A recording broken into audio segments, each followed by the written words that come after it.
আপনি জানতে চেয়েছেন আল্লাহুম্মা ইন্নী আউযু বিকা মিন আযাবিল কবরি দোয়ায়ে মাসুরা, এটা দোয়ায়ে মাসুরার জায়গায় পড়া যাবে কি না, নাকি দোয়া মাসুরা পড়ে তারপর এটা পড়তে হবে? দেখুন, দোয়ায়ে মাসুরা অর্থাৎ শেষ বৈঠকে আমরা দোয়ায়ে মাসুরার জায়গায় যে আল্লাহুম্মা ইন্নী যালামতু নাফসি যুলমান কাসীরা পড়ি, এই জায়গায় রাসূল আকরাম সাল্লাল্লাহু আলাইহি সাল্লাম থেকে আরও বিভিন্ন দোয়া বর্ণিত রয়েছে। যেমন আল্লাহুম্মা ইন্নী আউযু বিকা মিন আযাবিল কবরি ওয়া মিন আযাবিন নার ওয়া মিন ফিতনাতিল মাহইয়া ওয়াল মামাত ওয়া আউযু বিকা মিন শাররি ফিতনাতিল মাসীহিদ দাজ্জাল।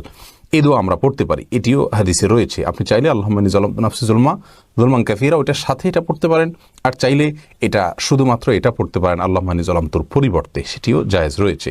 রাসূল করিম সাল্লাল্লাহু আলাইহি ওয়াসাল্লাম বলেছেন, তাশাহুদের পরে, দুরূদের পরে যেন শেষ বৈঠকে আমরা আল্লাহর কাছে যে কোনো দোয়া করি, সুম্মা লিয়াতাখায়্যার মিনাদ দুআই মা শাআ, এরপরে যে কোনো দোয়া সে চায় আল্লাহর কাছে যেন সে দোয়াকে নির্বাচন করে, সে দোয়া যেন পড়ে। এটা রাসূল আকরাম সাল্লাল্লাহু আলাইহি ওয়াসাল্লাম বলেছেন, যার কারণে, এবং বুখারীতে হাদিসটি বর্ণিত হয়েছে, মুসলিমে বর্ণিত হয়েছে, যার কারণে শেষ বৈঠকে আমরা আল্লাহর বড়ানোর কাছে যে কোনো দোয়া করতে পারি।